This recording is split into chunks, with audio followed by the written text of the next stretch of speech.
বাইতুল মুকাদ্দাস কিয়ামত পর্যন্ত মুসলমানরা ছাড়বে না। বাইতুল মুকাদ্দাস নিয়ে যে যা বলুক, অনেক গবেষকরা বলে এটাই হবে সে হবে, কিন্তু এই কথা আপনারা এখনই সাদা কাগজে লিখে রাখতে পারেন, এটা নিশ্চিত থাকবে। হঠাৎ কিছুদিন চুপ থাকবে, মনে করবেন যে মনে হয় চুপ হয়ে গেছে, সব ঠিকঠাক না, এটা মুসলমানরা ছাড়বে না, এটা নিশ্চিত থাকে না, এটা মুসলমানরা ছাড়বে না। قال رسول الله صلى الله عليه وسلم لا تزال طائفة من أمتي ظاهرين على الحق قاهرين لعدوهم ولعدوهم قاهرين। নবীজি বলেন, আমার উম্মতের একটা দল সদা সর্বদা হকের উপর অটল থাকবে, লিআদুবিহিম কাহিরিন, শত্রুদের বিরুদ্ধে তারা সব সময় কঠোর থাকবে, শত্রুদের বিরুদ্ধে কঠোর অবস্থানে থাকবে। হাত্তা ইয়াতিয়া আমরুল্লাহ, নবী বলেন কিয়ামত আসা পর্যন্ত, কিয়ামত আসা পর্যন্ত একটা দল অটল থাকবে।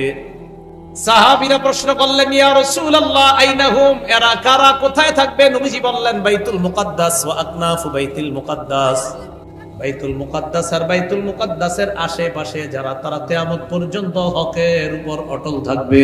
আপনি যত লেখালেখি করেন লাভ হবে না, কারণ আমার নবী বলছে, এটা আপনি নিশ্চিত থাকেন, এটা ছাড়বে না মুসলমান। হঠাৎ দেখবেন কিছুদিন মানে এটা চুপচাপ থাকবে, কিন্তু না, এটা মুসলমান যদি মনে করে যে চুপচাপ মানে শেষ করে দিছে, না, অসম্ভব। লিআদুবিহিম কাহিরিনা, বাইতুল মুকাদ্দাসের পাশে একটা দল সব সময় থাকবে, যারা শত্রুদের বিরুদ্ধে সব সময় কঠোর অবস্থান থাকবে, নবীজি বলছেন। আর বলছে তারা হকের উপর থাকবে।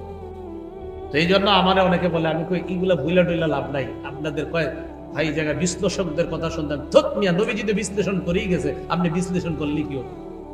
নবীর চেয়ে বড় সুন্দর বিশ্লেষণ আর কে করবে? নবী বিশ্লেষণ দিয়ে গেছে, এখন আপনি যতই বিশ্লেষণ দেন, মুসলমান এটা ছাড়বে না, এটাই চূড়ান্ত কথা। কেন ছাড়বে না? কারণ এটা বরকতময় জায়গা। সূরা বনী ইসরাঈলের 1 নম্বর আয়াতে আল্লাহ কি বলছেন? সুবহানাল্লাযী আসরা বিআবদিহি লাইলাম মিনাল মাসজিদিল হারাম ইলাল মাসজিদিল আকসাল্লাযী বারাকনা হাওলাহু। পুত পবিত্রতা বর্ণনা করছি ওই সত্তার, যিনি তার বান্দা মুহাম্মদ সাল্লাল্লাহু আলাইহি সাল্লামকে মসজিদে হারাম থেকে মসজিদে আকসা পর্যন্ত রাতের বেলা ভ্রমণ করিয়েছেন। এটা সূরা বনী ইসরাঈল আছে, মুসলিম শরীফের 300 নম্বর হাদিস, আর আমাদের মাদ্রাসার পাঠ্যপুস্তক অনুসারে 162 নম্বর হাদিস, সহিহ বুখারীর 349 নম্বর হাদিস। এই হাদিসের মধ্যে আছে রাসূলুল্লাহ সাল্লাল্লাহু আলাইহি সাল্লাম বলেন, উতিতু বিল বুরাক, আমার কাছে বোরাক আনা হয়েছে। ওয়া হুয়া দাব্বাতুন আবিয়াদু তাবিলুন, বোরাকটার দিকে তাকায় দেখলাম এটা সাদা, লম্বা। ফাওকাল হিমার দুনাল বাগ, এই বোরাকটা কেমন? এটা হলো গাধার চেয়ে একটু বড়, খচ্চরের চেয়ে একটু ছোট। ইয়াদউ হাফিরাহু ইনদা মুনতাহা তারফিহি, তার চোখের সীমানা, দৃষ্টি যত দূর পর্যন্ত যায়, এটা এক লাফে গতিতে ওই পর্যন্ত পৌঁছে যায়। রাসূলুল্লাহ সাল্লাল্লাহু আলাইহি সাল্লাম বলেন, ওটার উপরে যখন আমি চড়ছি, চড়ার পর রাকিবতুহু হাত্তা আতাইতু বাইতুল মাকদিস, আমি এটার উপর চড়ে বাইতুল মুকাদ্দাসে এসেছি। তাহলে কি বোঝা যায়? নবীর জীবনে আশ্চর্য একটা ঘটনা আল্লাহ ঘটিয়েছেন। সশরীরে রাতের বেলা ভ্রমণ করিয়ে বাইতুল মুকাদ্দাস, সেখান থেকে 7 আসমান, সেখান থেকে সিদরাতুল মুনতাহায় নিয়ে গেছেন। যেই মসজিদটা ঘুরিয়ে নিয়ে গেছেন, এটার নাম বাইতুল মুকাদ্দাস। এটা এমন মসজিদ যেখানে রাসূলকে ওই রাতে আল্লাহ অবস্থান করিয়েছেন। অতএব এটা মুসলমান ছাড়বে না। এটা আল্লাহ পাক রব্বুল আলামিন সূরা সাবার মধ্যে বলেন, ওয়াজআলনা বাইনাহুম ওয়া বাইনাল কুরাল্লাতী বারাকনা ফিহা কুরান যাহিরা, আমি তাদের মাঝে আর ওই এলাকার মাঝে, যে এলাকাকে আমি বরকতপূর্ণ করেছি, কুরান যাহিরা, স্পষ্ট আরো অনেকগুলা এলাকা তৈরি করে দিয়েছি। এই বরকতপূর্ণ এলাকা দ্বারা উদ্দেশ্য বাইতুল মুকাদ্দাস আর তার আশেপাশের এলাকা। সূরা আম্বিয়ার মধ্যে আল্লাহ কি বলেন? وَنَجَّيْنَاهُ وَلُوطًا إِلَى الْأَرْضِ الَّتِي بَارَكْنَا فِيهَا لِلْعَالَمِينَ, ইব্রাহিম এবং লূতকে আমি আল্লাহ মুক্তি দিয়ে নিয়ে গেলাম, ইলাল আরদিল্লাতি বারাকনা ফিহা, ওই এলাকার মধ্যে নিয়ে গেলাম, যে এলাকা, যে জমিনকে আমি আল্লাহ বরকতময় বানিয়েছি, লিল আলামিন, বিশ্ব জগতের জন্য বরকতপূর্ণ বানিয়েছি। তাহলে বাইতুল মুকাদ্দাস বরকতময় শুধু ফিলিস্তিনিদের জন্য না, সারা দুনিয়ার জন্য? যারা দুনিয়ার মুসলমানরা এটা ছাড়বে না। মুসলমানরা দোয়া করতে হবে দূর থেকে, আমরা যারা দূরে আছি এটার জন্য দোয়া করতে হবে, কারণ আমাদের সবার জন্য বরকতের যায়। ঈসা আলাইহিস সালাম আল্লাহর কাছে, সুলাইমান আলাইহিস সালাম আল্লাহর কাছে তিনটা জিনিস চেয়েছেন। বলেন কয়টা? তিনটা জিনিস আল্লাহর কাছে চাইছে সুলাইমান আলাইহিস সালাম। তিরমিজি শরীফের বর্ণনা 3954 নম্বর হাদিস। সুলাইমান আলাইহিস সালাম আল্লাহর কাছে এক নাম্বার চাইছে হুকমান ইউসাদিফু হুকমা। আল্লাহ আপনি আমাকে এমন বিচার করার অভিজ্ঞতা, ক্ষমতা দান করেন যেই বিচারে কোনো ভুল হবে না, বরং আপনি বিচার করলে যেমন একদম খাঁটি বিচার হয় এরকম বিচার করার যোগ্যতা আমার দেন। এক নাম্বার চাইছে। দুই নাম্বার চেয়েছে ওয়া মুলকান লা ইয়ামবাগি লিআহাদিন মিন বা'দি। আল্লাহর কাছে বলেছেন আল্লাহ আপনি আমাকে এমন রাজত্ব দান করেন যে রাজত্ব আমার পর আর কাউকে আপনি দিবেন না। সুলাইমান নবীরে আল্লাহ বিচার করার যোগ্যতাও এমন দিয়েছেন, এমন রাজত্ব দিয়েছেন, সুলাইমান নবী মানুষের রাজা হওয়ার পাশাপাশি পশু পাখির রাজা পর্যন্ত আল্লাহ তাকে বানায়া দিয়েছেন, রাজত্ব দিয়েছে। পিঁপড়ার ভাষা বুঝতে, ওয়াউল্লিমনা মানতিকাত তাইর, পাখির ভাষা বুঝতে, সব বুঝতে। তিন নাম্বার সুলাইমান নবী দোয়া করলেন আল্লাহ আমি আপনার কাছে চাই কেউ যদি এই বাইতুল মুকাদ্দাসে আসে লা ইউরিদু ইল্লা সালাতাল মাকতুবাতা ফিহা, কেউ যদি নামাজ পড়ার জন্য বাইতুল মুকাদ্দাসে সফর করে আসে, আল্লাহ ওই ব্যক্তি যদি নামাজ আদায় করে সে যেন মায়ের পেট থেকে জন্ম নেওয়া নবজাতক শিশুর মতো নিষ্পাপ হয়ে ফিরে যায়। নামাজ পড়লে শিশুর মতো নিষ্পাপ হয়ে যাবেন, তো এটা মুসলমান ছাড়বে কেমনে বলেন? রাসূলুল্লাহ সাল্লাল্লাহু আলাইহি সাল্লাম বলেছেন সহিহ বুখারীর 1189 নম্বর হাদিস, ক্বালা রাসূলুল্লাহ সাল্লাল্লাহু আলাইহি ওয়াসাল্লাম লা তুশাদ্দুর রিহাল ইল্লা ইলা সালাসাতি মাসাজিদা। ইবাদতের জন্য তিনটা মসজিদে সফর করা যাবে, শুধু ইবাদতের নিয়তে তিন মসজিদে সফর করা যাবে। সফর, শুধু সফরের উদ্দেশ্যে হাউদা বাঁধা যাবে, ভ্রমণ করা যাবে তিনটা মসজিদে, শুধু সফর, অন্য নিয়ত না যে আমি সফর করেই যাব ওই মসজিদে নামাজ পড়তে। এমন মসজিদ কয়টা? তিনটা। এক নাম্বার আল মসজিদুল হারাম, এক নাম্বার মসজিদে হারাম। দুই নাম্বার আল মসজিদি হাযা ওয়া ফি রিওয়ায়া ওয়া মসজিদির রাসূল সাল্লাল্লাহু আলাইহি ওয়াসাল্লাম। দুই নাম্বার মদিনার মসজিদে নববী, আল্লাহর নবীর মসজিদ। তিন নাম্বার ওয়া মসজিদুল আকসা, ফিলিস্তিনের বাইতুল মুকাদ্দাস। এই তিনটা মসজিদে ভ্রমণ করার জন্য সফর করা যাবে। শুধু ভ্রমণ, যে আমি ওখানে শুধু এই তিন মসজিদে যাব নামাজ পড়তে, ইবাদত করতে, নবী বলেন ইবাদত, শুধু ইবাদতের জন্য এই তিন মসজিদে সফর করা যায়। এখান থেকে স্পষ্ট বুঝে আছে যে রাসূল সাল্লাল্লাহু আলাইহি সাল্লাম বাইতুল মুকাদ্দাসের গুরুত্বটাও আলাদা দিয়েছেন। কিভাবে? ওই মসজিদে হারাম, মসজিদে নববী, এটার সাথে ওটারও রাসূল গণ্য করছেন। এই জন্য মনে রাখবেন আলোচনার মধ্যে তিনটা মসজিদ আপনি আলোচনায় রাখতে হবে। মসজিদে হারাম যেটা মক্কায়, মসজিদে নববী যেটা মদিনায়, আর মসজিদে বাইতুল মুকাদ্দাস যেটা হলো আপনার ফিলিস্তিনে। এই তিনটা মুসলমানদের প্রাণ, এই তিনটার ক্ষেত্রে মুসলমান কারো সাথে আপোষ করতে পারে না। আমার দেশ, আমার বাড়ি, আমার ঘর, আমার সম্পদ, আমি খাবো তো তুমি খাবা নাকি? দখলদারি করে আসছে, কয় গাজা ছেড়ে দাও এত ঘন্টার মধ্যে, মানে আমার ঘর ছেড়ে দিব, তোমার কথায় কে এটা? কিন্তু আপনারা লেখালেখি করেন না যে হুজুর মনে হয় নত হয়ে যাবে না। রাসূল বলছে অসম্ভব, কিয়ামত পর্যন্ত একটা দল নত হবে না। এই জন্য এই ব্যাপারে যদি কেউ হতাশার কথা কয় আমার সাথে, আমি ধর্মী আপনি কি করেন, কি বিশ্লেষণ করেন? নবী তো বিশ্লেষণ দিয়ে গেছে, বিশ্লেষণ দেয়। তো বলছিলাম বাইতুল মুকাদ্দাস বিজয় হবে কিয়ামতের আগে। এটা বিজয় হওয়াটা এটা কিয়ামতের একটা আলামত হবে। হ্যাঁ, বাইতুল মুকাদ্দাস বিজয় হয়ে গেছে। রাসূলের ইন্তেকাল কিয়ামতের আলামত, রাসূলের আগমন কিয়ামতের আলামত। বাইতুল মুকাদ্দাস বিজয় হওয়া এটাও মুসলমানদের চূড়ান্ত বিজয় আল্লাহ দান করবেন। আমরা সে অপেক্ষায় আছি যে আল্লাহ যেন অতি দ্রুত বাইতুল মুকাদ্দাস মুসলমানদের অধীনেই করে দেয়। এবার কিয়ামতটা যখন হবে, কিয়ামতের ময়দানটা, এই ময়দানের বিভীষিকাময় বর্ণনা রাসূল সাল্লাল্লাহু আলাইহি সাল্লাম দিয়েছেন কিভাবে? সহিহ বুখারীর বর্ণনা, কিতাবুত তাফসীর, বাবু যুররিয়াত মান হামালনা মা নূহ ইন্নাহু কানা আবদান শাকুরা। তাফসীর অধ্যায় শিরোনামটা এমন, তোমরা তাদের সন্তান যাদেরকে আমি নূহ নবীর সাথে কিস্তিতে ভ্রমণ করিয়েছি। নূহ নবী ছিলেন আল্লাহর শুকরগুজার বান্দা। বুখারীর হাদিস নাম্বার 4712 নম্বর হাদিস। এই হাদিসের বর্ণনাকারী আবু হুরায়রা রাদিয়াল্লাহু তাআলা আনহু। রানের গোশত খাইছেন নি আপনারা? মুরগির রান, খাসির রানের গোশত খাইছেন না? খান নাই অনেকে? হাদিসটা মন দিয়ে শোনেন কি বলে। উতিয়া রাসূলুল্লাহ সাল্লাল্লাহু আলাইহি ওয়াসাল্লাম বিলাহমিন ফারুফিয়া ইলাইহি যিরা। আল্লাহ নবীর কাছে গোশত আনা হলো। গোশতের মধ্যে রানের সামনের অংশটা আল্লাহ নবীকে দেওয়া হয়। ওয়াকানাত তুজিবুহু, রানের সামনের অংশের গোশত আল্লাহ নবী পছন্দ করতেন।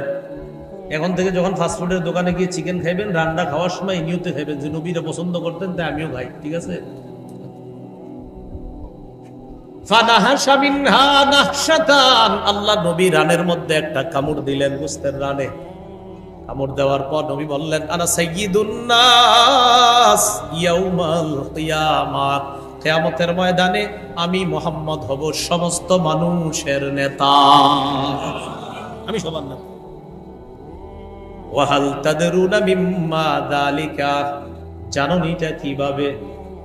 ইউজমাউন নাসুল আউয়ালিনা ওয়াল আখিরিনা ফি সাইদিন ওয়াহিদ, মানুষ পূর্বাপর যারা আছে আদম থেকে কিয়ামত পর্যন্ত সবাইকে একটা মাঠের মধ্যে জমা করা হবে। ইউসমিউহুমুদ দাঈ ওয়া ইয়ানফুযুহুমুল বাসর, একজন আহ্বানকারী সবাইকে ডাকবে, একজনের আহ্বানে সব মানুষগুলা, কোটি কোটি মানুষগুলা একসাথে শুনতে পাবে। একজনের ডাক একসাথে তাকাবে, তাকানোর পর দেখবে ওয়াতাদনু শামস, সূর্যটা কাছাকাছি এসে গেছে। অন্য বর্ণনায় নবী বলেন মানুষ এত ঘামিয়ে যাবে, ঘর্মাক্ত হয়ে যাবে, কারো ঘাম হাঁটু পরিমাণ, কারো কোমর পরিমাণ, কারো বুক পরিমাণ, কারো আবার হাত্তা ইয়াবলুগা আনসাফা উযুনাই, কানের লতি পরিমাণ ঘাম হয়ে যাবে। ৭০ যিরাআ, কারো কারো একজনের ঘাম ৭০ গজ পর্যন্ত চারদিকে ছড়ায়া যাবে। কয় গজ? ৭০ গজ। নবীজি বলেন ইউলজিমুহুমুল আরাকু ইলজামা, ঘাম তারে ডুবায়া দিবে, কোন মতে নাকটা নিচে যাবে আর উঠবে, হাবুডুবু খেতে থাকবে। ফায়াবলুগুন নাস মিনাল গাম্মি ওয়াল কারাবি মা লা ইউতিকুনা ওয়া লা ইহতামিলুন, মানুষ অসহনীয় যন্ত্রণার মধ্যে পড়বে, সহ্য করতে পারবে না, এত কঠিন পরিস্থিতি। ফায়াকুলুনা আলা তারাউনা মা নাহনু ফীহি আলা তানজুরুনা মান ইয়াশফাউ লানা ইলা রাব্বিনা, মানুষ বলাবলি করবে, আচ্ছা তোমরা কি দেখো না আমরা কি বিপদের মধ্যে আছি? তোমরা কি দেখো না আমরা কতটা পেরেশানির মধ্যে আছি? এমন কাউকে কি তালাশ করে বের করবে না যে আমাদের পক্ষ হয়ে আমাদের জন্য আল্লাহর কাছে সুপারিশ করবে? হাত্তা ইউরিহানা মিন মাকানিনা হাযা, যেন এই ভয়ঙ্কর পরিস্থিতি থেকে আমাদেরকে পরিত্রাণের ব্যবস্থা করে, এমন কাউকে কি তালাশ করবা না? মানুষ নিজেরা বলাবলি করে। ফায়াকুলু বাদুন নাসি লিবাদ, একজন আরেকজনকে বলবে আলাইকুম বিআদম, তোমরা আদম নবীর কাছে যাও। ফায়াতুনা আদামা, সবাই আদম নবীর কাছে যাবে। আসার পর বলবে আনতা আবুল বাশার খালাকাকাল্লাহু বিয়াদিহি, আদম নবীকে বলবে আপনি হলেন মানুষের পিতা, বাশারের পিতা। জোরে বলেন কার পিতা? আরো জোরে বলেন কার পিতা? আল্লাহ বলেন কুল ইন্নামা আনা বাশারুন, নবী আপনি বলেন আমি বাশার। বলেন সবাই, নবী আপনি বলেন আমি। এটা কে শিখাইছে? আল্লাহ নবীরে বলছে নবী আপনি বলেন আমি। কিয়ামতের ময়দানে মানুষ গিয়ে কয় আনতা আবুল বাশার, আপনি বাশারের পিতা। আল্লাহ নবীরে কয় নবী আপনি বলেন বাশার। কিয়ামতের ময়দানে মানুষ কয় আদম নবীরে আব্বা আপনি বাশারের পিতা। এর মানে মুহাম্মদ সাল্লাল্লাহু আলাইহি ওয়াসাল্লাম বাশার। এই বাশারের পিতা কে? আদম। বলেন কে? আদম আলাইহিস সালাম। সব মানুষগুলো গিয়ে বলবে আনতা আবুল বাশার খালাকাকাল্লাহু বিয়াদি, আপনি মানুষের পিতা, আল্লাহ আপনাকে কুদরতি হাতে বানিয়েছে। ওয়া নাফাখা ফিকা মির রূহিহি, আল্লাহ আপনার মধ্যে তার রূহ ফুঁকে দিয়েছে। রূহ কি জিনিস? শুধু একটুক বলেন, আপনারা বলেন রূহ কি জিনিস, একটুক বলেন সবাই। আল্লাহর জবাব দিয়ে দিছে কোরআনের মধ্যে, ওয়াসআলুনাকা আনির রূহ কুলির রূহু মিন আমরি রাব্বি। নবী, তারা আপনাকে জিজ্ঞাসা করবে রূহ কি জিনিস, আপনি বলবেন রূহ আমার রবের হুকুম। এবার প্রত্যেকে এইভাবে জবাব দিবেন, রূহ আমার রবের হুকুম। তো আমি জিজ্ঞাসা করি, বলেন তো রূহ কি? আমার রবের। দেখাইতে পারবেন নি কেউ? পারবেন। তাহলে কোন নাস্তিক যদি বলে আমি আল্লাহ বিশ্বাস করি না, তাকে বলবেন ভাইয়া আপনি কি বেঁচে আছেন না মরে গেছেন? হ্যাঁ বলবে, তুমি দেখো না আমি বেঁচে আছি কিনা। ও আচ্ছা, আপনি বেঁচে আছেন তাই নাকি? হ্যাঁ। কেমনি বেঁচে আছেন? বলবে আমার প্রাণ আছে। ও আপনার প্রাণ আছে বলে বেঁচে আছেন? হ্যাঁ। প্রাণটা কোথায় একটু দেখান আমাদের, প্রাণটা দেখান। তো বলবে প্রাণ কি দেখানো যায়? ও বিশ্বাস করেন তাহলে, দেখানো যায় না বিশ্বাস করেন। তার মানে প্রাণ দেখাইতে পারলেন না, এটা দেখানো যায় না তাও বিশ্বাস করেন। আমরাও আল্লাহকে দেখাইতে পারতেছি না দুনিয়াতে, আমরাও আল্লাহরে বিশ্বাস করি। হে আল্লাহরে দেখানোর লাগে বিশ্বাস করে না, তো প্রাণটা দেখাইতে কোনে রে? আপনারা জবাব দেন রূহ কি? আবার রূহ কি? না আল্লাহ যেমনি বলছে এমনি বলেন। বলবেন আমার রবের হুকুম। বলেন তো রূহ কি? তাহলে কেউ যদি জিজ্ঞাসা করে রূহ দেখাও, আপনি বলবেন ভাই এটা আমার রবের হুকুম। রবের হুকুম যতদিন এইখানে আমরা যারা আছি বেঁচে থাকবো, রবের হুকুম নাই আমরা মরে যাবো। আদম নবীকে বলবে আব্বা আপনাকে আল্লাহ রূহ দিছে।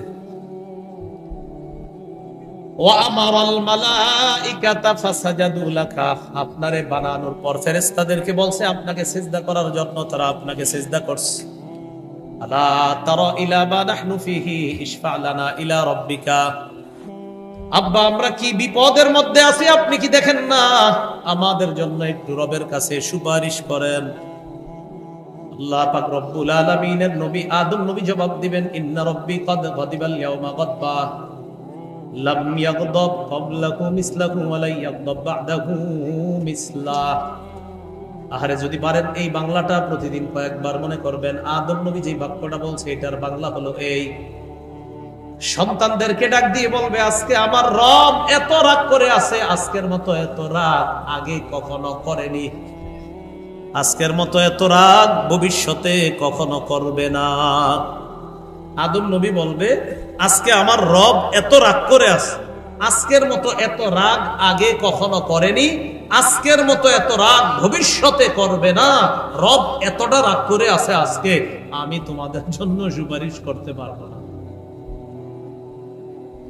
ইন্নাহু কদ নাহানি আনিশ শাজারা ফাসাইতুহু। আল্লাহ আমারে ওই গাছের কাছে যাইতে নিষেধ করছেন, আমি আল্লাহর এই নিষেধাজ্ঞা পালনে আমার দ্বারা একটু অন্যরকম হয়ে গিয়েছে। আল্লাহ যদি আজকে আমাকে বলে আদম আপনারে আমি নিষেধ করেছিলাম গাছের কাছে যাইতে, আপনি কেন গেলেন? আমি এই টেনশনে আছি, নাফসি নাফসি নাফসি। তিনবার বলবে আমি আমার পরিত্রাণ চাই, আমি আমার পরিত্রাণ চাই, আমি আমার পরিত্রাণ চাই। তিনবার বলবে আমি নিজেই সুপারিশ প্রত্যাশী। ইযহাবু ইলা গায়রি, তোমরা অন্য কারো কাছে যাও। ইযহাবু ইলা নূহ আলাইহিস সালাতু ওয়াস সালাম, তোমরা নূহ নবীর কাছে যাও। ফায়াতুনা নূহা, সবাই নূহ নবীর কাছে আসবে। আসার পর বলবে ইন্নাকা আনতা আউয়ালুর রুসুল ইলা আহলিল আরদ। ও নূহ পয়গম্বর, আপনি দুনিয়াবাসীর কাছে শরীয়তের প্রথম রসুল। এর মানে আল্লাহ পাক রব্বুল আলামিন শরীয়ত দিয়া সর্বপ্রথম রসুল হিসাবে দুনিয়াতে আপনাকে পাঠিয়েছে। দুনিয়াতে শিরিক শুরু হয়েছে, শরীয়ত দেখা দিছে। শিরিক শুরু হয়েছে, শরীয়তের প্রয়োজনীয়তা দেখা দিছে। আর শরীয়তের প্রয়োজনীয়তা যখন দেখা দিল, ওই শরীয়ত দিয়ে সর্বপ্রথম পৃথিবীবাসীর কাছে যে রসুলকে পাঠাইছেন তার নাম নূহ আলাইহিস সালাতু ওয়াস সালাম। তো জাতি গিয়ে বলবে ওয়াকাদ সাম্মাকাল্লাহু আবদান শাকুরা, আল্লাহ আপনার নাম রাখছে শুকরগুজার বান্দা। আলা তারা ইলা মা নাহনু ফিহি ইশফা লানা ইলা রাব্বিকা। কি বিপদের মধ্যে আছি দেখেন না, আপনি আপনার রবের কাছে আমাদের জন্য সুপারিশ করেন। নূহ নবী জবাব দিবে ইন্নাহু কদ কানাত লি দাওয়াতুন দাআউতুহা আলা কওমি। দুনিয়ার মধ্যে আল্লাহ আমাকে স্পেশাল একটা দোয়া দিয়েছিলেন, এই দোয়াটা আমি আমার জাতির বিরুদ্ধে করার কারণে আমার জাতিকে আল্লাহ পানির নিচে ডুবায়া মারছে। আল্লাহ আমার একটা দোয়া দিচ্ছে, এই দোয়াটা আমি করলেই কবুল হবে। তো আমি করছি, করার পরে আল্লাহ কবুল করে জাতিরে পুরা ডুবাইয়া দিছে কয়েকজন ইমানদার ছাড়া। আল্লামা কাসতাল্লানী রহমতুল্লাহ আলাইহি বুখারীর হাসিয়াতে লেখছে সেখানে ইয়া দাওয়াতুল্লাতী গারিকা বিহা আহলুল আরদ, সেটা ওই দোয়া যেই দোয়ার কারণে পুরা দুনিয়াবাসী পানির নিচে নিমজ্জিত হয়ে গিয়েছে। আজকে যদি আল্লাহ আমারে বলে নূহ আমি আপনার এত সুন্দর একটা দোয়া করতে দিলাম, আপনি দোয়াটা আমার বান্দাদের পক্ষে না কইরা এমন দোয়া করলেন যে আমার বান্দাগুলো আমি পানির নিচে ডুবাইয়া দিলাম, আমারে প্রশ্ন করলে আমি কি জবাব দেব? আমি টেনশনে আছি, নফসি নফসি নফসি তিনবার বল। আমি আমার নিজের সুপারিশ প্রত্যাশী। ইযহাবু ইলা গায়রি, আমি ছাড়া অন্য কারো কাছে যাও। ইযহাবু ইলা ইব্রাহিম আলাইহিস সালাতু ওয়াস সালাম, ইব্রাহিম নবীর কাছে যাও। ফায়াতুনা ইব্রাহিম আলাইহিস সালাতু ওয়াস সালাম, সবাই ইব্রাহিম নবীর কাছে আসবে। আসার পর বলবে ইয়া ইব্রাহিম আনতা নবিয়্যুল্লাহি ওয়া খলিলুহু মিন আহলিল আরদ, আপনি হলেন আল্লাহর নবী এবং দুনিয়াবাসীর মধ্যে আল্লাহর খলিল। আল্লাহর খলিল কোন নবী? ইব্রাহিম। সবাই বলেন। আরেকজন আছে আল্লাহর খলিল, আমাদের নবী সাল্লাল্লাহু আলাইহি সাল্লাম, তিনিও আল্লাহর খলিল। সুবহানাল্লাহ। না চেহারা এরকম অনেকে কইরা লেছে, চুপ উঠে আছে। ছোটবেলা থেকে শুনছি ইব্রাহিম নবী খলিল, আপনি এখন কোন আমগো নবীও খলিল। তো এটা দলিল দিলি তো ঠিক আছে নাকি? মুসলিম শরীফের হাদিসে আছে নবী ইন্তেকালের 5 দিন আগে বলছে ইন্নাল্লাহা ইত্তাখাযানি খলিলা কামাত্তাখাযা ইব্রাহিমা খলিলা, আল্লাহ ইব্রাহিম নবীরে যেমন খলিল তথা অন্তরঙ্গ বন্ধু হিসাবে গ্রহণ করেছে, আমাকেও আল্লাহ খলিল হিসাবে গ্রহণ করেছে। লাউ কুনতু মুত্তাখিযান মিন উম্মতি খলিলা লাত্তাখাযতু আবা বকরিন খলিলা, আমি আমার উম্মতের কাউকে যদি আমার খলিল অন্তরঙ্গ দোস্ত বানাইতাম তো আবু বকরকে আমার খলিল তথা অন্তরঙ্গ বন্ধু বানাইতাম। কিন্তু কেন বানাই নাই? কারণ আল্লাহ না আমাকে খলিল হিসাবে গ্রহণ করছে, এই জন্য আর আমি দুনিয়ার কাউকে খলিল হিসাবে গ্রহণ করি নাই। তাহলে খলিল কয় নবী হলো? 2 নবী। মুহাম্মদ সাল্লাল্লাহু আলাইহি সাল্লামও খলিল, ইব্রাহিম নবী খলিল। ইব্রাহিম নবী নবিয়ুল্লাহ, খলিলুল্লাহ। আমাদের নবী নবিয়ুল্লাহ, রাসূলুল্লাহ, খলিলুল্লাহ, হাবিবুল্লাহ। তো ইব্রাহিম নবীরে বলবে আপনি দুনিয়াবাসীর মধ্যে আল্লাহর প্রথম খলিল। কারণ আল্লাহ তো ইব্রাহিম নবীকে আমগো নবী দুনিয়াতে আসার অনেক আগে খলিল হিসাবে ঘোষণা করছে। তো আপনি যেহেতু খলিল, খলিল মানে অন্তরঙ্গ দোস্ত, কাছের বন্ধু, আপনি কথাটা আল্লাহরে সহজে বলতে পারবেন। যেহেতু কাছের বন্ধু আপনি, আমরা বিপদে আছি, একটু সুপারিশ করেন। ইব্রাহিম নবী জবাব দিবে কদ কাযাবতু সালাসা কাযিবাত, দুনিয়ার মধ্যে 3টা কথা আমি স্বাভাবিকভাবে বলতে পারতাম, স্বাভাবিক না বইলা একটু অন্যভাবে বলেছিলাম। আল্লাহ যদি আজকে আমাকে প্রশ্ন করে আপনি 3টা কথা এমন কেন বললেন, যে 3টা কথা আপনি ডাইরেক্ট বললে পারতেন, ডাইরেক্ট না বলে একটু অন্যভাবে কেন বললেন, আমি কি জবাব দিব? কথার কথা, আপনাদের এই মসজিদে আমি ঢুকছি, সোজা রাস্তায় ঢুকতে পারতাম, এদিক দিয়ে না ঢুকে আইল দিয়ে আসছি তো আমি। কারণ আপনারা আমারে বললেন আপনি সোজাটা দেন আইসা আইল দিয়ে কেন আসলেন, আমি কি জবাব দেবো? কথার কথা। আইল দিয়ে গেলেও যাওয়া হয়, রাস্তা দিয়ে গেলেও যাওয়া হয়, কোনো সমস্যা হয় নাই। তো মানে আমি একটু এটা দিয়ে না গিয়ে অন্য জায়গায় দিয়ে গেছি। কারণ ইব্রাহিম নবী বলবেন আল্লাহ যদি আমাকে বলে আপনি সোজা এটা 3টা কথা বলতে পারতেন, একটু অন্যভাবে আপনি কেন বললেন? অবশ্যই ইব্রাহিম নবীর 3টা কথাই সঠিক কথা, সত্য কথা, কোনো সমস্যা নাই। কিন্তু ওনার মনে হবে আল্লাহ যদি আজকে আমারে বলে ফেলে আমি কি করব? 1 নাম্বার, ইব্রাহিম নবীকে তার জাতি মেলায় যাওয়ার সময় কইছে চলো মেলায়। মেলায় গেলে শিরকি কাম হয়। কিসের কাজ হয়? শিরকি। তো শিরকি কাজ করাটাই তো আপনার একটা অসুস্থতা। এইটা কেমনে করবো আমি? এটা শিরকি কাজ, এটাই তো একটা অসুস্থতা। উনি বললেন ইন্নী সাকিম, আমি অসুস্থ। ওনার উদ্দেশ্য আমি মানসিকভাবে অসুস্থ, আর জাতি বুঝছে সে শারীরিক অসুস্থ, জনগণ বুঝছে শারীরিক অসুস্থ। ইব্রাহিম নবীর টার্গেট হলো এই জায়গায় যাওয়াটাই তো অসুস্থতা, আমি এই অসুস্থতা নিয়ে ওখানে যাব না। তো ওনার টার্গেট আমি মানসিকভাবে এখন অসুস্থ, আমি যাব না।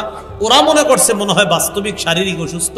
এটা আল্লাহ যদি আজকে বলে ফেলে আপনি এমন কথা কেন বললেন যেটা জাতি বুঝছে একটা, আপনি বুঝছেন আর একটা। 2 নাম্বার, আমার জাতি মেলায় গেছে, যাওয়ার পর তারা মেলা থেকে আসার আগে আমি কি করলাম, তাদের ইবাদতখানায় ঢুকছি। ঢুকার পর তাদের যতগুলা খোদা আছে বানানো সবগুলারে টুকরা টুকরা করে ফেলছে। আল্লাহ কোরআনে বলছে ফাজআলাহুম জুযাদান ইল্লা কাবীরান লাহুম লাআল্লাহুম ইলাইহি ইয়ারজিউন।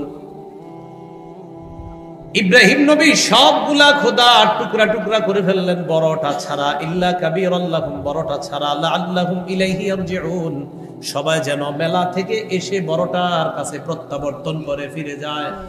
সুখিয়ে বলবে কিও বড় সাহেব ছোটগুলার এই অবস্থা কেন?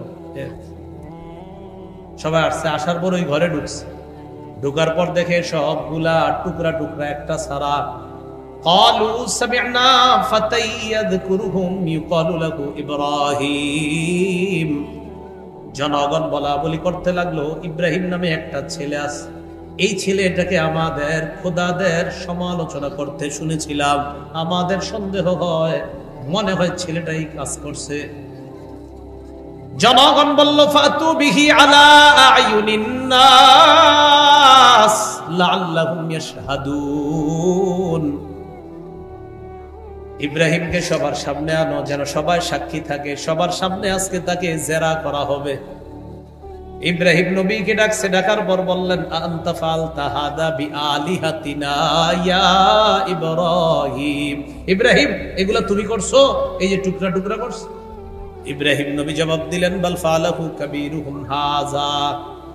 ইব্রাহিম নবী এটা বলে নাই আমি করি নাই, এটা বলে নাই আমি করি নাই, বলা তো এটা সত্য হবে না। উনি বলে নাই আমি করি নাই, উনি বললেন বাল ফালাহু কাবীরুহুম হাযা, বরং তাদের এই বড়টা করছে, বরং তাদের এই বড়টা করছে, বরং তাদের এই বড়টা করছে। এরা মনে করছে বড় খোদাই করছে। ইব্রাহিম নবীর উদ্দেশ্য হলো ওগর চাইতে বড় হলাম আমি, আমি করছি। এটা বালাগাত শাস্ত্র, অলংকার শাস্ত্র, এটা আপনার কথা শাস্ত্রের মধ্যে এটা জায়েজ আছে। সবাই বলবে, সমস্ত ওলামারা বলবে এটা জায়েজ আছে। ইব্রাহিম নবী বুঝাইলেন তাদের এই বড়টা, তো এই বড়টা মানে আমি আমি আমি করছি, এরা বুঝছে ওইটা। আল্লাহ যদি বলে আপনি এমন কথা কেন বললেন যেটার উদ্দেশ্য আপনি, এরা বুঝছে ওইটা। সব ওলামায়ে কেরাম, মুফতিয়ানে কেরাম বলবে ইব্রাহিম নবীর কোনো অন্যায় না এটা, কিন্তু এই অন্যায় নাটাকে উনি অন্যায় মনে করে করবে কি আমি আমার পরিত্রাণ চাই, আমি পারবো না সুপারিশ করতে। তাহলে এই অবস্থা যদি নবীর হয়, আমগো যাদের অপরাধ ক্যালকুলেটারও ধরবে না, কি অবস্থা হবে? আল্লাহ আমগরে হেফাজত করেন। আল্লাহ যেইভাবে আমাদেরকে রহমতের চাদরে ইমানে বসায় রাখছে, আমাদের সবাইয়ের জন্য আল্লাহ রহমতের চাদরে আবদ্ধ করে পুল সিরাতের উপর দিয়ে নিরাপদে জান্নাতে পৌঁছায় দেয়। আল্লাহ আল্লাহ রহমত ছাড়া কোনো উপায় থাকবে না আমাদের। 3 নাম্বার, ইব্রাহিম নবী তার বিবিকে নিয়ে রওনা করছে ইরাক থেকে শামে। শামে যাওয়ার সময় মিশরের উপর দিয়ে যখন যাচ্ছে, মিশরের তৎকালীন বাদশার নাম সিনান ইবনে ইলওয়ান। এই বাদশার একটা খারাপ অভ্যাস হলো সুন্দরী কোন রমণীর কথা জানলে তার সাথে অপকর্ম করার চেষ্টা চালাইতো, দিল থেকে আওয়াজ দিয়ে নাউজুবিল্লাহ। ইব্রাহিম নবীর বিবি নিয়ে রওনা করছে, বাদশার কানে গেছে, বাদশার সামনে ডাকা হলো। ইব্রাহিম নবী শিখিয়ে দিলেন, বাদশা প্রশ্ন করলে তুমি জবাব দিবা তুমি আমার বোন হও, বিবি হও, এটা বলবা না। কি হও? বোন হও। বোন বোন কেমনে? সারা আদমের মেয়ে, ইব্রাহিম নবী আদমের ছেলে, সেই হিসাবে ভাই বোন।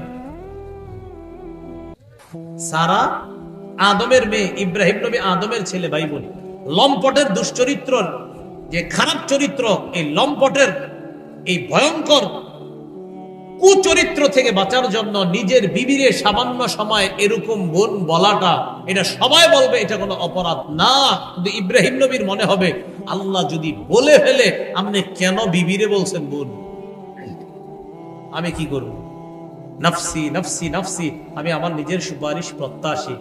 ইযহাবু ইলা গায়রি ইযহাবু ইলা মূসা আলাইহিস সালাতু ওয়াস সালাম, আমি ছাড়া অন্য কারো কাছে যাও, মূসা নবীর কাছে যাও। ফায়াতুনা মূসা, সবাই মূসা নবীর কাছে আসবে, আসার পর বলবে আনতা রাসূলুল্লাহ। মূসা নবীকে বলবে আপনি আল্লাহর রাসূল, ফাদ্দালাকাল্লাহু বিরিসালাতিহি ওয়া বিকালামিহি আলান নাস। মূসা নবীকে গিয়ে বলবে মূসা আপনি আল্লাহর রাসূল, আল্লাহ আপনাকে রিসালাত আর কথা বলার মাধ্যমে দুনিয়ার মধ্যে আপনি দাঁড়িয়ে দাঁড়িয়ে পাহাড়ের উপর দাঁড়িয়ে আল্লাহর সাথে কথা বলতে পারতেন, আজকে আমাদের জন্য আল্লাহর সাথে আপনি কথা বলেন। আল্লাহ আপনাকে রিসালাত দান করেছেন, কথা বলার নিয়ামত দিয়েছেন। এই দুইটার মাধ্যমে দুনিয়ার মানুষের উপর আল্লাহ আপনাকে শ্রেষ্ঠত্ব দান করছেন। আজকে আমাদের জন্য একটু সুপারিশ করেন। আল্লাহ তারা ইলা মা নাহনু ফি, কি মুসিবতের মধ্যে আছি আপনি দেখেন না। মুসা নবী জবাব দিবে, কদ কাতালতু নাফসান লাম উমার বিকাতলিহা, আমি দুনিয়ার মধ্যে একজনকে মাইরা ফেলছি, যারে মারার হুকুম আমারে করা হয় নাই। আল্লাহ বলেন, ফাওয়াকাযাহু মুসা ফাকাদা আলাইহি, মুসা নবী একজনকে ঘুষি মারছে, লোকটা মরে গেছে।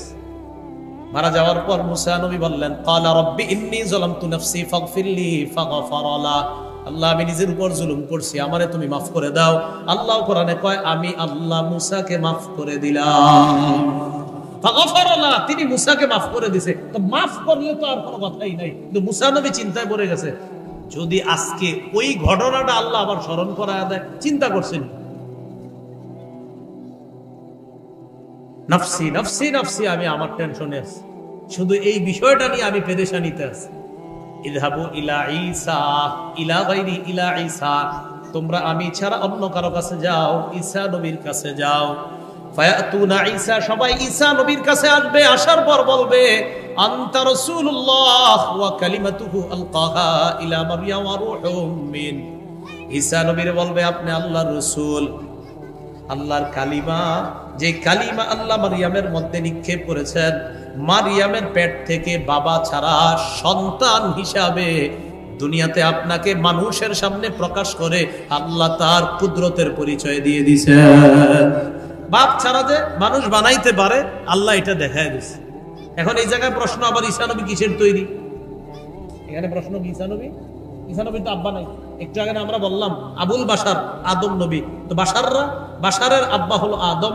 এই যে আদম নবী যেহেতু মাটির তৈরি, তাই সব বাশাররা হবে কিসের তৈরি? মাটির তৈরি। ঈসা নবীর তো আব্বাই নাই, তিনি কিসের তৈরি? প্রশ্ন আসে কিনা? আদম নবী বাশারের আব্বা, আর আদম নবী যেহেতু মাটির তৈরি, তাই সমস্ত বাশাররা মাটি, যেহেতু বাপ মাটি, তাই মানুষ সন্তান যারা তারাও মাটি। এখন প্রশ্ন এসে যায়, ঈসা নবীর তো আব্বাই নেই। সূরা আলী ইমরানের 59 নম্বর আয়াতে আল্লাহ জবাব দিয়ে দিচ্ছেন, ইন্না মাসালা ঈসা ইনদাল্লাহি কামাসালি আদম, ঈসার দৃষ্টান্ত আল্লাহর কাছে আদমের মতো। আদমকে আল্লাহ যেমনে বানাইছে, ঈসাকেও তেমনি বানাইছে।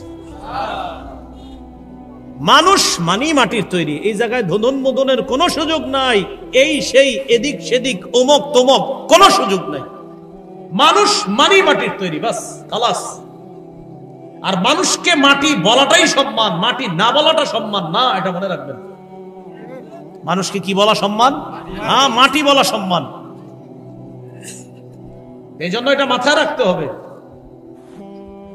ঈসা আলাইহিস সালাতু ওয়াস সালাম আল্লাহর কাছে তার দৃষ্টান্ত কেমন? আদম নবীর মতো। তো এনে বলে দিছে আল্লাহ তাআলা, তো এইভাবে সেভাবে করার কোনো সুযোগ নেই এখানে। ঈসা নবীর কাছে যাওয়ার পর বলবে, আপনি সুপারিশ করেন। ঈসা নবী জবাব দিবেন, ইযহাবু ইলা গায়রি, ইযহাবু ইলা মুহাম্মাদিন সাল্লাল্লাহু আলাইহি ওয়াসাল্লাম।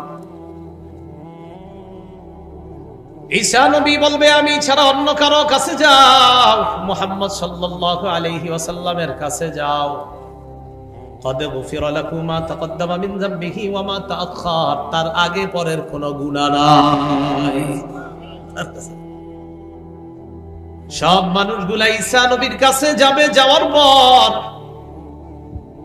ঈসা আলাইহিস সালাতু ওয়াস সালাম মুহাম্মদ সাল্লাল্লাহু আলাইহি ওয়াসাল্লামের কাছে যাবে। যাওয়ার পর মুহাম্মদ সাল্লাল্লাহু আলাইহি ওয়াসাল্লাম বলেন, ফাআনতালিকু ফাআতি তাহতাল আরশ, আমি যাইতে যাইতে আরশের নিচে যাব। যাওয়ার পর ফাআকাউ সাজিদান লিরাব্বি, আল্লাহর দরবারে সিজদায় পড়ে যাব। ফায়াদাউনি মা শাআল্লাহু আইয়াদা, আল্লাহ যতক্ষণ চায় সিজদার মধ্যে পড়ে থাকব। ফাআহমাদুহু বিতাহমিদিন ইউআল্লিমুনি, আল্লাহ আমারে এমন প্রশংসার বাক্য শিখিয়ে দিবে, ওই প্রশংসার শব্দ দ্বারা আমি আল্লাহর প্রশংসা করব। আমি আল্লাহর প্রশংসা করব, এমন কিছু শব্দ আল্লাহ আমাকে শিখিয়ে দিবেন, ওইগুলা দ্বারা আমি আল্লাহর প্রশংসা করব। এরপর আমাকে বলা হবে ইরফা রাসাক, মুহাম্মদ আপনি মাথা উঠান। আমি মাথা উঠাবো। উঠানোর পর আমাকে তিনটা কথা বলবে। বলেন কয়টা? এক নাম্বার সাল তু'তা, আপনি চান আপনাকে দেওয়া হবে। দুই নাম্বার কুল তুসমা, আপনি বলেন আপনার কথা শোনা হবে। তিন নাম্বার ওয়াশফা তুশাফা, আপনি সুপারিশ করেন, আপনার সুপারিশ মঞ্জুর করা হবে। রাসূলুল্লাহ সাল্লাল্লাহু আলাইহি সাল্লাম তার সুপারিশে বিচার ব্যবস্থা শুরু হবে। তো আল্লাহ বিচার ছাড়াই নবীজিকে বলবেন আদখিল মিন উম্মাতিক মান লা হিসাব আলাইহিম মিনাল বাবিল আইমান মিন আবওয়াবিল জান্নাহ, জান্নাতের ডান পাশের দরজা দিয়ে আপনার উম্মতের যাদের কোনো হিসাব হবে না এই পরিমাণ একদল মানুষকে, অন্য হাদিসে আসছে ৭০ আলফান, ৭০,০০০ কে বিনা হিসাবে জান্নাতের ডান পাশের দরজা দিয়ে প্রবেশ করায় দেন। কয় হাজার? এটা অন্য হাদিসের মধ্যে আছে ৭০,০০০। কিতাবুর রিকাকের মধ্যে একটা হাদিস আছে, রাসূলুল্লাহ সাল্লাল্লাহু আলাইহি সাল্লাম বলেন ইয়াদখুলু মিন উম্মতি আল জান্নাতা ৭০ আলফান বিগাইরি হিসাব, আমার উম্মতের ৭০,০০০ হিসাব ছাড়া জান্নাতে যাবে। বলেন কয় হাজার? আর এক বর্ণনাকারী সন্দেহ করে বলেন ৭০০ আলফিন, ৭০,০০০ নাকি ৭ লাখ। নবী বলছে আমার সন্দেহ। বর্ণনাকারী কয় কি নবী কি ৭০,০০০ বলছে নাকি ৭ লাখ বলছে, এটা সন্দেহ। যে ৭০,০০০ হোক আর ৭ লাখ হোক, বিনা হিসাবে জান্নাতে যাবে। বিনা হিসাবে যারা জান্নাতে যাবে তারা তিনটা গুণের কারণে জান্নাতে যাবে। জোরে বলেন কয়টা? তিনটা। এক নাম্বার হুমুল্লাযীনা লা ইস্তারকুন, তারা দুনিয়ার মধ্যে গায়রুল্লাহর নামে ঝাড়ফুঁক করত না। কার নামে? গায়রুল্লাহর নামে ঝাড়ফুঁক করত না, কুফরি কালাম করে। আল্লাহ ছাড়া অন্য কারো নামে ঝাড়ফুঁক করা, এই ঝাড়ফুঁক করত না গায়রুল্লাহর নামে। দুই নাম্বার ওয়ালা ইয়াতাতায়্যারুনা, তারা শুভ অশুভ লক্ষণ নির্ধারণ করত না। সকালবেলা দরজার মধ্যে মাথা ভারী লাগছে, আজকে সারাটা দিন যে কেমন যায়, এই যে শুভ লক্ষণ অশুভ লক্ষণ নির্ধারণ করছে।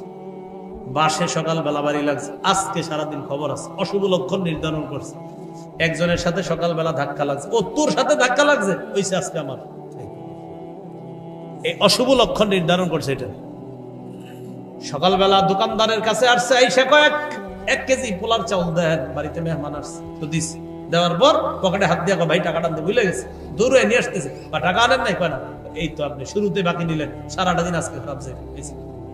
শিরক স্পষ্ট অশুভ লক্ষণ নির্ধারণ করছে। আপনি কে কইছে বাকি দিলে সারাদিন খারাপ যাইব? এটা পৃথিবীর কোন জাল কিতাবে আছে? এটাই কোন আমারে সহি অসহি পরে, আগে জাল কিতাবটা দেখা। কি কিতাব? কি কিতাব?